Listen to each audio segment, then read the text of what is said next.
I hope the video that I wanted to play, I couldn't upload it from my phone, but it was, here we go. Trump is meeting with Putin today. They have this summit up in Alaska, and Trump was taking some questions, talking about what's at stake. Before we go to the sound clip that I want to get to, let's just refresh all of our respective memories on what the heck is going on. And yes, we got to go for Fox News this time. From admiration to Alaska, a timeline of Trump and Putin's high-stake encounters. Trump has described Alaska talks as feel-out meeting to determine Ukrainian ceasefire possibilities. Trump is, he's being hard on both sides. He's being hard on Zelensky. He's being hard on Putin, suggesting that Putin doesn't look like he really wants peace, that he'll know within the first 20 seconds of this meeting whether or not they do want peace, that Putin is sort of employing forceful tactics, thinking it's going to help in the negotiations, but it won't. But Zelensky is the one who has to ultimately decide what they want to sacrifice, give up, concede for the purposes of a negotiated peace. Just reading from the article real quick, President Donald Trump, Russian President Vladimir Putin are set to meet in person on Friday for the first time in 6 years when they get together in Anchorage, Alaska. Here's a history. Early mutual admiration between Putin and Trump. Trump-Putin hold first in-person meetings in Germany during G20 summit. Trump and Putin shake hands at the APEC summit. Do you all remember what was going on between 2017, and what was it? It was 2016 to 2019. Trump couldn't do anything in terms of negotiating with Putin because we were living through the Russiagate hoax, such that if Trump did anything that was mildly amenable to negotiations, discussions with Putin, he would have been described as what he was. He would have been negotiating with his buddy who helped him get elected, because we were still being told that Russia helped Trump get elected, when in reality, Putin and Russia had actually helped Hillary Clinton, even though she didn't get elected, by not disclosing derogatory information on Hillary regarding her health, being addicted to drugs, having mad psychotic mood swings. Russia had that intel and didn't disclose it because they were trying to hold it over her head, thinking that she would get elected. Everything the Democrats said about Trump and Russia was a lie and a projection. But the bottom line, all of this is going on when Trump has had his hands tied in terms of how he could deal with Putin. Summit draws Trump-Putin to Finland's presidential palace 2018, 2019. Trump says Putin had tremendous discussion in Osaka, Japan. What happens in 2020? Oh, look at this. Just skip over 4 years of stolen election, because it was. Biden coming in and basically facilitating the minor incursion of Putin into the Donbass region, the east, and what ultimately led to this war. 2025 phone calls between Trump and Putin as war in Ukraine rages on. Now they're scheduled to meet. Okay. Trump he answered some questions. It was a very interesting interview, audio only, but I caught it while I was listening, while I was driving, and actually want to play something which is very interesting if you know what you're listening to, but maybe it's not as subtle as I think it is. Let me bring it up. This was an answer to one of the questions today as relates to the meeting that's coming up with him and Putin. Thank you for coming back to take questions. We saw that Russia continued its violence into Ukraine last night, launching even more drones. What did you make of that? I think they're trying to negotiate. He's trying to set a stage. I mean, in his mind, that helps him make a better deal. It actually hurts him. But in his mind, that helps him make a better deal if they can continue the killing. Maybe it's a part of the world. Maybe it's just his fabric, his genes, his genetics. But he thinks that makes him, gives him strength in negotiating. I think it hurts him, but I'll be talking to him about it later. Is on the table for discussions today, Mr. President? Are the territorial swaps on the table? Will you be discussing that? They'll be discussed, but I've got to let Ukraine make that decision. And I think they'll make a proper decision. But I'm not here to negotiate for Ukraine. I'm here to get them at a table. And I think you have two sides. Look, Vladimir Putin wanted to take all of Ukraine. This is it. If I wasn't president, he would right now be taking all of Ukraine. So there's a number. Some people are going to say, by the way, confession through projection. Trump accusing Putin of thinking aggression is somehow going to be better for the negotiation table. Maybe that's kind of what Trump was in fact doing with the nuclear statements of a week ago, with repositioning submarines, with some of his rhetoric. But it's the last part that is particularly interesting. This right here. talking about the territory, whether or not Zelensky's going to agree to concede something, because if it weren't for Trump, or at least Trump intervening now, according to Trump, Putin would have taken all of Ukraine. Vladimir Putin wanted to take all of Ukraine. If I wasn't president, he would right now be taking all of Ukraine. Now, what do I think is the interesting pre-suasion tactic being employed here by Trump? And I say to his credit, it's arguable, at least according to some, as to whether or not Putin ever wanted to take all of Ukraine, whether or not he could have even feasibly taken all of Ukraine, even if he wanted to.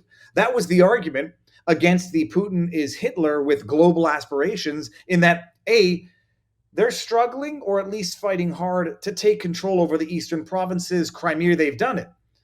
It was arguable whether or not he would have ever even had the capabilities of taking over all of Ukraine, let alone the world. Hence, the Hitler-Putin comparisons fail to the ground, fail on their face.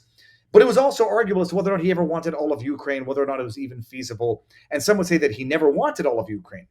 But Trump setting up the stage now for what is going to be the negotiated settlement that is going to be very unpalatable for the pro-Ukraine crowd, obviously, but would also be not palatable for those who think that Zelensky, in conceding territory, would be giving everything up, because what Trump is trying to lead people to think right now, believe, or at least by way of groundwork for these discussions, is that Putin would have taken all of Ukraine. And so when Zelensky, who is going to agree to make concessions, concedes certain territory, well, that's a good deal, because otherwise Putin would have taken all of Ukraine, and he will take all of Ukraine if this battle rages on and the U.S. stops supporting Zelensky.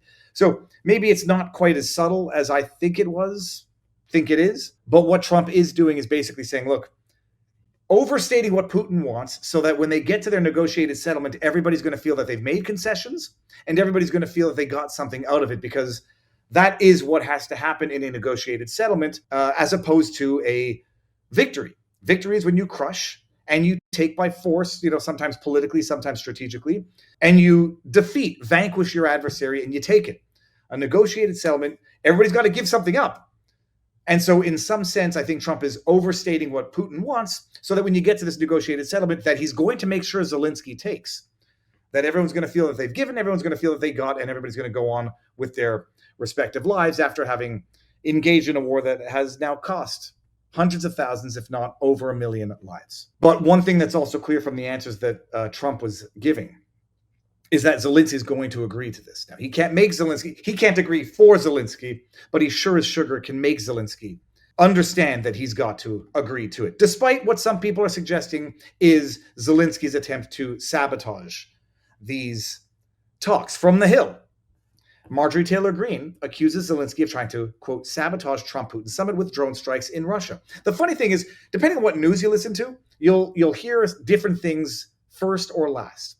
I had heard that Zelensky, or Ukraine, had launched drone strikes into Russia on the eve of the Putin summit, and that he was trying to sabotage these talks via an escalation, or trying to trigger Zelensky into striking back on the eve of this summit for the purposes of sabotaging it. Then when I hear the question and hear a journalist say, well, what is Putin doing? Putin's striking Zelensky now on the eve of these talks. I'm like, oh, wait a minute. That's not exactly what I understood by way of news. And now I don't know what to believe, so I'm going to have to wait a bit. Because you have both sides saying the other side is striking and trying to sabotage the peace talks. Let's hear what Rep. Taylor Greene has said. She's been good very recently, and despite what people say about her, principled, and I will say strategic and politically savvy. Rep. Taylor Greene accuses Ukrainian President Volodymyr Zelensky. I just realized, by the way, you got Volodymyr and Vladimir. I never even realized they basically have like iterations of the same first name. I'm dense sometimes. Okay, they're accusing him of using a drone strike to sabotage upcoming peace talks with President Trump and the Russian president. Ukraine launched an attack on Russia on Thursday, killing at least one person and injuring over a dozen more, a day before the high-stakes meeting between Putin. On the eve of the historic peace talks between Trump and Putin, Zelensky does this, Greene wrote in a post. Zelensky does not want peace and obviously trying to sabotage President Trump's heroic efforts to end the war in Ukraine. Now, what's interesting is the journalist in her question to Trump, if you recall it, says Zelensky's doing it, Putin's doing it. If Putin is responding to a drone strike from Zelensky, well, I guess you could just say that they're waging in war. But then the question is, who's causing it to trigger the response from the other, at the very least, in the context of these discussions? She added, "I pray peace prevails." The Ukrainian embassy did not immediately respond to the Hill's request for comment. Greene has been a vocal critic of U.S. involvement in the more than 3-year war, frequently slammed Biden for providing arms to Ukraine as an American ally. A bipartisan group of lawmakers has proposed secondary sanctions on Russia's trade partners to help deflate their ability to fund the war overseas. But the Trump administration has delayed the plans to move new tariffs on the Kremlin and its trading partners, which were expected to go into effect Friday.